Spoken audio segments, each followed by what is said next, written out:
Hi everyone, Helena here, Kelly here. Welcome to Speaker Insight, where we help speakers, authors and coaches to build a business on your terms. And as you know, we always start our sessions with, what's the buzz in our business? And so honestly, we actually did what we did, we told everybody in our Facebook Live last week to take some time off. And that's exactly what we both did. Weirdly, we both celebrated our respective relationships. Where did you go, Kelly? I went to, first of all, Milton Keynes, and then more glamorous, Brussels. Woohoo! Which is really good because it was their first wedding anniversary. So it's making memories, I think, is what it comes down to. On the other hand, I spent 4 days in a field with my wonderful man. It is my 17th year, his 15th year. We have gone every year. At the folk festival. At the folk festival, not in relationship, because that'd be a bit weird, wouldn't it? It's like I had been dreaming him up for 2 whole years before he arrived in my life. Not how it happened. But yeah, so honestly, and we both feel like we've just had a massive long break, which is just amazing. We're energized, right? Oh, yeah. Beware, we're energized. I know, it's like... Even though we're bloody hot. I know, really hot. And got the door closed. There was a tiny bit of breeze. I don't know how your brain's doing, but we are like having to stick to scripts in order to do things. It was like, Anyway. So the other thing that we're really kind of excited about is that last week we ran our webinar, our monthly spotlight webinar inside the Changemaker Central. And that was really good because it's really going in depth on building a following. And that went down really well, didn't it? Yeah, we get asked all the time about, what's the difference between a page and a group, and how do you do regular content, what gets engagement, how do you increase your page likes, how do you build your database opt-in. So a lot of you probably know that we run our own membership group. So every month we do an in-depth webinar on the training and what they want, and that's what they asked for. That's what they asked for. So and it was pretty damn good, right? It was. There's a lot of little things you can do to kind of tweak things. In fact, I'll put the link up in the group. Anyone wants to come and you can join for a month and experience that webinar. It's always up there. And then we give you a free month just by using that link that's in the comments. Which is really good, and so many more things. But anyway, I'm going to move on and sort of say the thing that's actually got me really excited, is the Connect and Create Day. So we've already got, I think half of the spots have gone already to the Connect and Create Day that we're doing on the 30th of August. So the purpose of that is really to get together, because actually working as a speaker, author or coach can be a lonely thing. And so we thought we would create and hold a space for people to come and connect, but then also to create. So we'll spend the morning kind of connecting and talking about what you're celebrating, what you're doing, and then in the afternoon actually spend some time working on things, but also having Kelly's and my input on what's actually going on. Honestly, they are absolutely brilliant to attend, mainly because you get re-energized, don't you, about your own work, but you also get the feedback that you might not get when you're working on your own. So we'd love that. And that's one of the things, right? We both took time off for the whole of last week, but the buzz in our business is that actually while we were away, we launched the Connect and Create Days. We filled half the places and we were both on holiday. So that's the same sort of things we want to teach you guys to do in your businesses, right? Build a business on your terms, automate as much as you can, know what your avatar wants and needs, and fill those spots with things that are actually going to be really valuable to who they want to work with, right? Exactly. And for us, that's the whole purpose of the Connection Hub is, we the group that kind of goes along with this, because what we really want to do is stretch you and build you up to the next level, then the next level. And actually, in the course of doing that, you might go out of your comfort zone, which is why we thought we'd do our live on the comfort zone today. Yeah, I mean, we know that our avatar are speakers, authors and coaches, right? And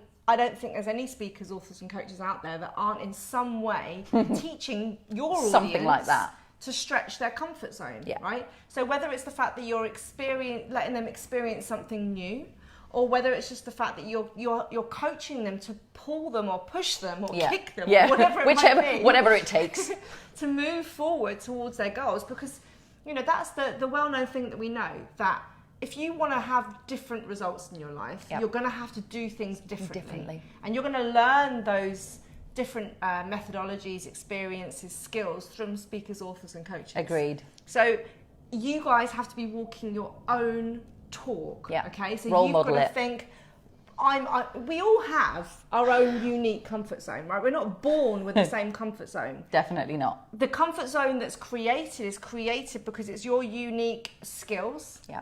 It's your unique experiences. Yeah. It's your unique interests, fears, beliefs, all those types of things that are there. Yeah. And so nobody else's comfort zone is exactly the same as yours. Yeah. And I think a lot of people do that judgment thing. Yeah, they right? really do. They go, oh, well, I'm a scaredy cat, or I'm not very confident, or because this person's doing that. They do the comparison thing. So, they start to doubt themselves on the back of what somebody else is doing. And what somebody else's comfort zone might actually be, and we will talk a little bit more about what it actually is. But, for one person, it might be really easy, for example, to do a Facebook Live, but it might not be easy to do something different. Hi, Michelle. Lovely to see you. Really, they end up comparing themselves to someone who's already had so much experience of a particular thing that is now in their comfort zone. But we don't know whether 6 weeks ago, 6 months ago, they were terrified of doing that thing. And that's the thing with comfort zones, right? What they're there as a from an evolution point of view. Yes. They're there to protect us, right? Yeah. We don't want to be spending our whole day, every second of the day, on adrenaline mode. Where's that saber-toothed tiger, right? It's like, where can we feel safe? Where can we actually be in that sort of plateau zone? Yeah. But then we don't want to stay plateauing. No. So you're going to have to push yourself just on those edges, and a daily, a weekly basis. Yeah. But the reason why people don't do this consistently is because their fear of failure, fear of looking stupid. Oh man, right? Fear of rejection. Run that one. Yeah, we all run all of these, right? There's nothing new about this. So what we want to do in today's Facebook Live is actually to give you an understanding of, okay, what is the comfort zone? How can you do stuff? And why are you not, if you're not getting the same results, hitting that wall, feeling like you're stuck and you're plateauing in your business as a speaker, author or coach, what can we do differently to push you out there so that you can get those different results? I know you're excited because Michelle's listening from Canada. From Croatia. No, I'm really excited. This feels like potentially, this may not be true, but it feels like the first time proper international live listening is happening. No, we've got people hang on a minute. The States. She's it's talking true. rubbish. She's still got her holiday brain. But actually, I will just say this. 6 months ago, and it is literally 6 months ago, this is our 6 month Facebook Live. 6 months ago, you should have seen us. Should have seen me, right? Well, I've never done a kind. Facebook Live in my life. I was literally crapping myself. Truly. I rehearsed 7 times beforehand. Seriously, I was like, honey, we're done with the rehearsals. We're done with them. And I still don't love it now. No. But at least I feel... And but actually, it's in your comfort zone. This is my point, right? I want to talk about this. I associate comfort zones as competencies. Yes. So let's all go back to those of you who have ever driven a car before, right? When you've got unconscious incompetence, where you know that you're not good at something and you really have to focus on something to do that. That's unconscious incompetence. Right? It's conscious incompetence. It's conscious incompetence. You know, but you don't know know how to do it. Basically. Yeah, you know that you're which was where I was. At it. So when you're driving a car, in the analogy for that, you are mirror signal maneuver. You're constantly doing stuff. You're like, oh, I need to change gear. Let me feel into that biting point. If you're not an automatic driver, mirrors for the new road. All of those always things, in my head. And then once you get out of your comfort zone and you have more lessons and you pass your test and maybe you've been driving for a year or so, you are then into conscious competence. Correct. Very good. Right? And that means that you literally can be driving the car, you can be putting your lippy on, you've got your friend talking, the radio on, you're eating a bag of crisps, all at the same time as moving, changing gears, all that type of stuff. Yeah, right? absolutely. So that's what I think, and we use this, right? Yeah, There's we a do. reason. We've got the elastic band analogy. Yes. So this is like your comfort zone, okay? This little ring. Yeah. And then when you actually just stretch it just a little bit, right? That's the painful bit. Yeah. That's the bit where the fear of rejection, the fear of failure, that I've got conscious competence that I'm incompetence that I'm crap. Yeah. And right, guys, the first is always the worst. I agree. You're gonna fail. But once it's done, it's done. And then once you go back, yeah. that elastic band isn't the same shape as it was before. Yeah. The molecules have changed. That's right? exactly it. Now, what's interesting about it is it looks like it's the same. And that's actually something that's really, really important, because even when you stretch it, now if this was sat around something for a long time, it would actually increase in its own size because the molecules would actually kind of relax. But here's the thing, even when we stretch and do something once, it looks like it goes back the same, but you are never the same. You feel different. Because you've done it. You've had the experience. You know what you want to work on. You know how you want to change things. So the beauty of this is, and I do actually know someone at the London Fire Brigade where I used to work, because I did a talk on the comfort zones. God, this is about going back 11 years now, more. So anyway, and she actually started wearing an elastic band, just, not one of those ones that tightly constricts you, but, around her wrist, just to actually allow herself to go, it's okay. If I do it once, then I've done it once. Yeah. And that's actually a good attitude to have, isn't it? Definitely.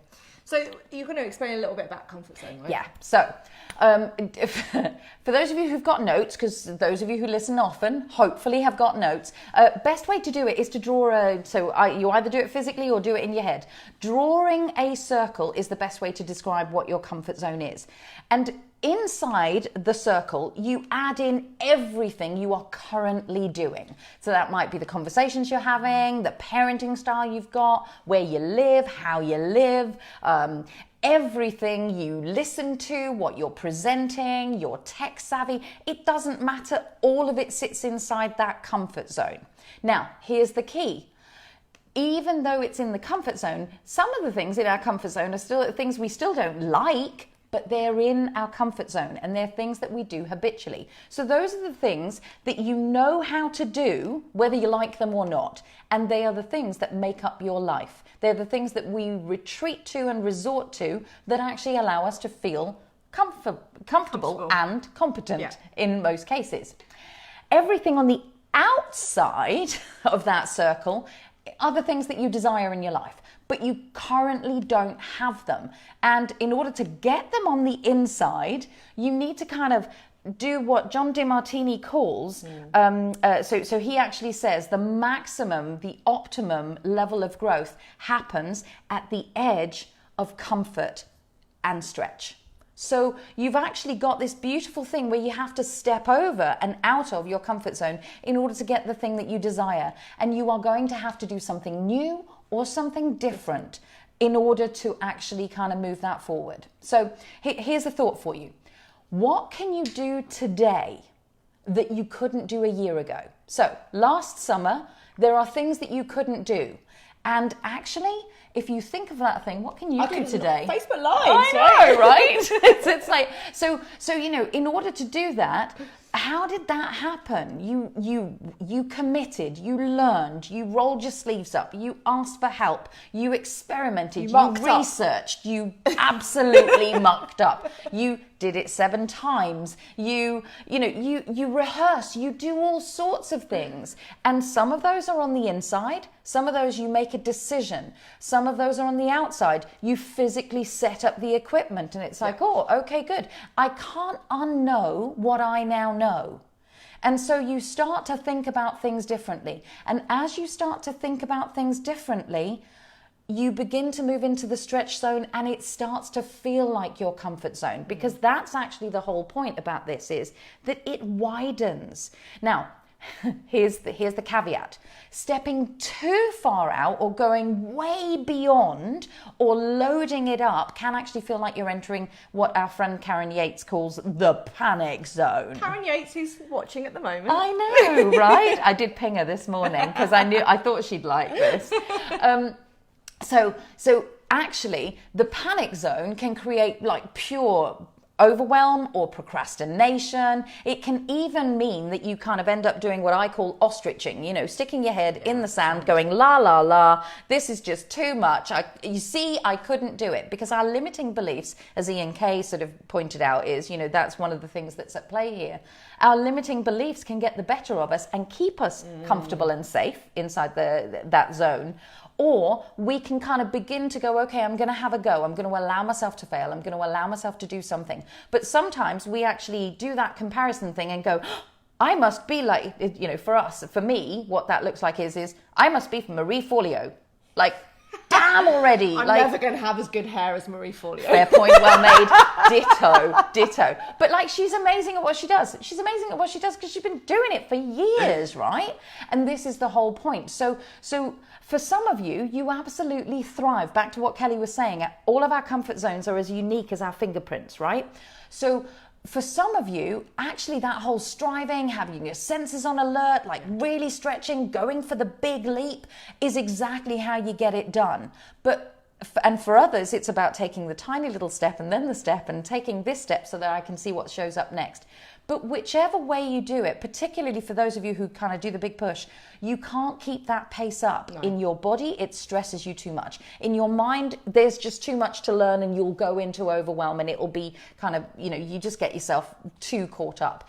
And in your soul, and I will say that, it will feel like it's too much to handle.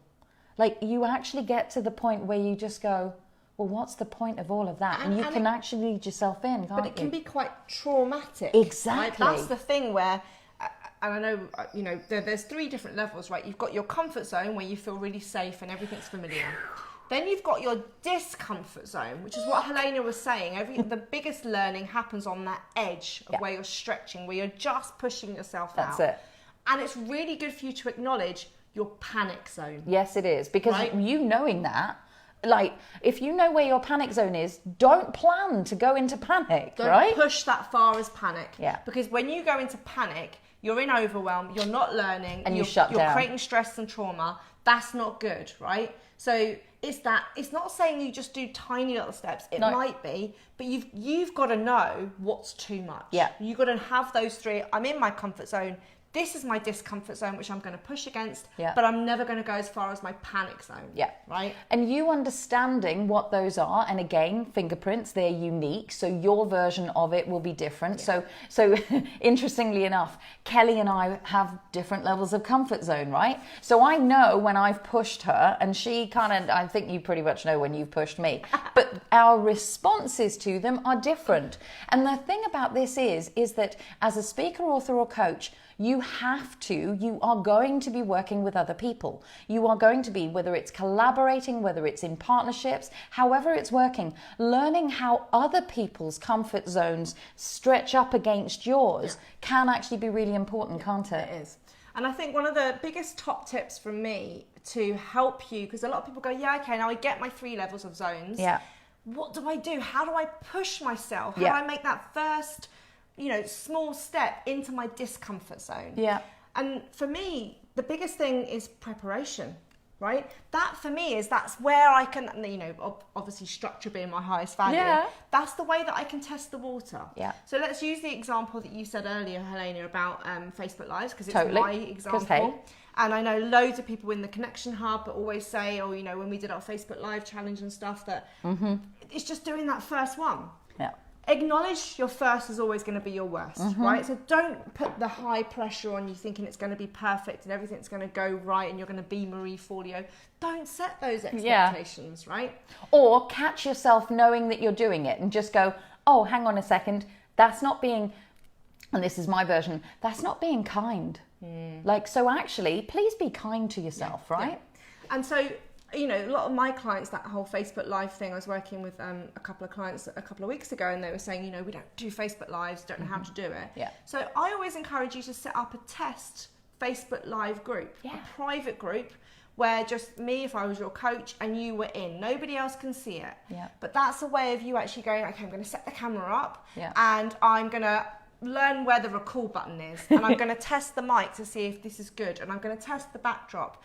All of those technical things that you can start to practice and prepare and get used to doing it, get feedback from, because I remember one of my clients saw it and then as soon as I commented she got thrown. Oh my god, it's like, you're here, right? So all those things you can practice with somebody. And that's what I'm saying about, that's still getting out of your comfort zone. Yeah. That's still doing things. Yeah. But then the more, if you did them on a weekly basis for a few months, you'll be ready to go live. Yeah, right? agreed. And so then your comfort zone is now stretched. Yeah, that's it.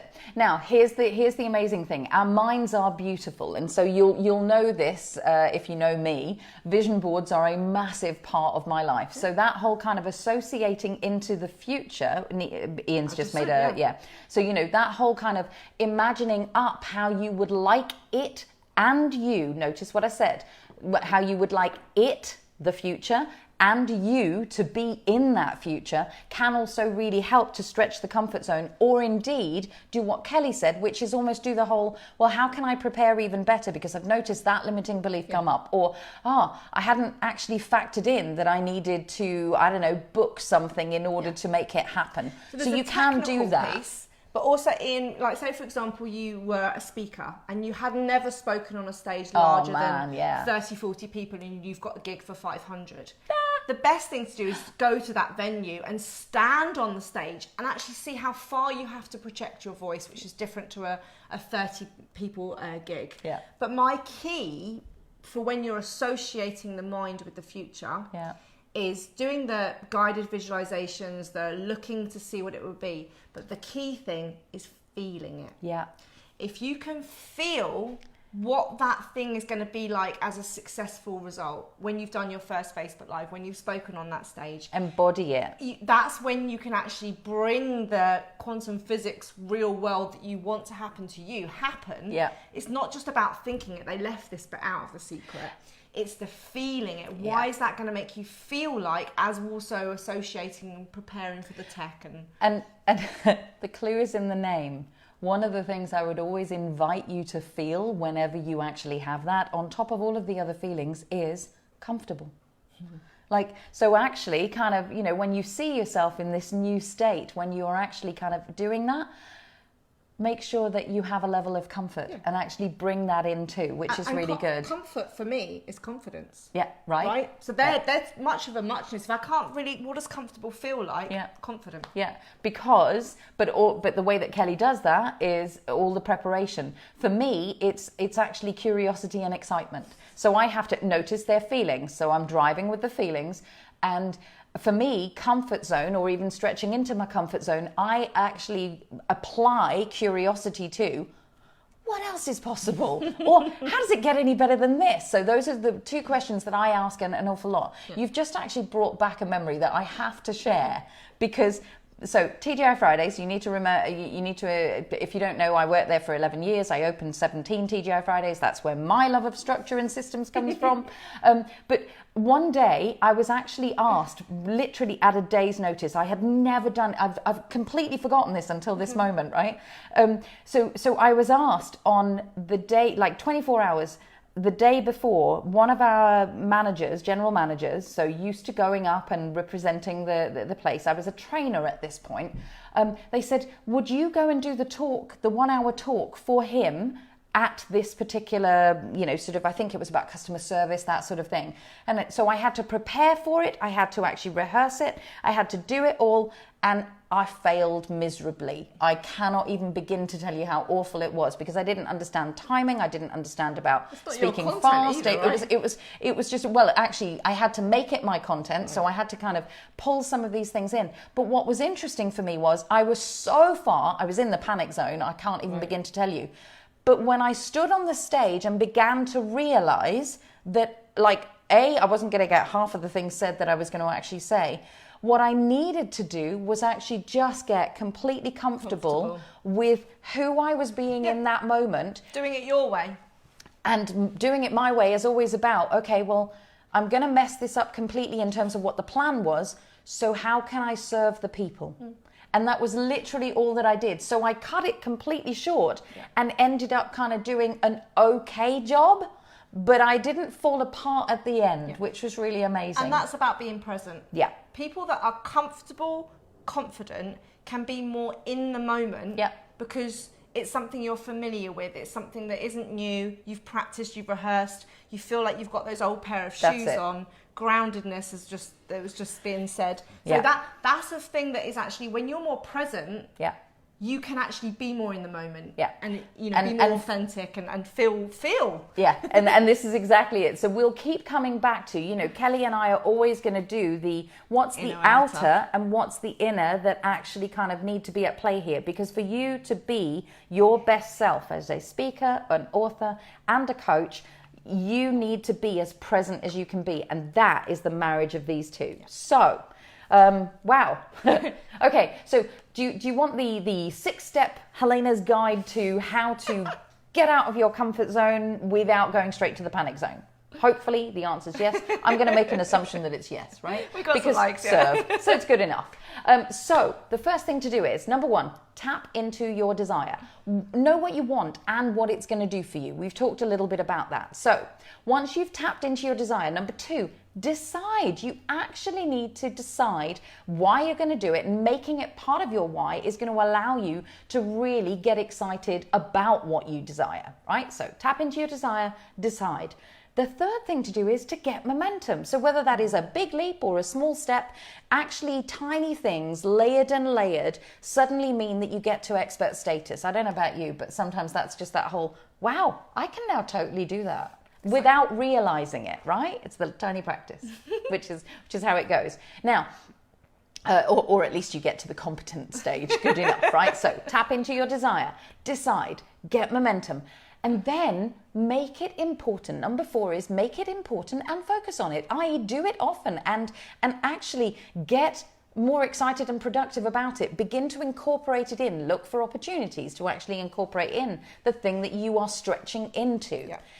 The 5th one is, because by this stage it will definitely have emerged in some way, shape or form, what Kelly spoke about earlier, is tackle the fear. So the 5th one is tackle the fear.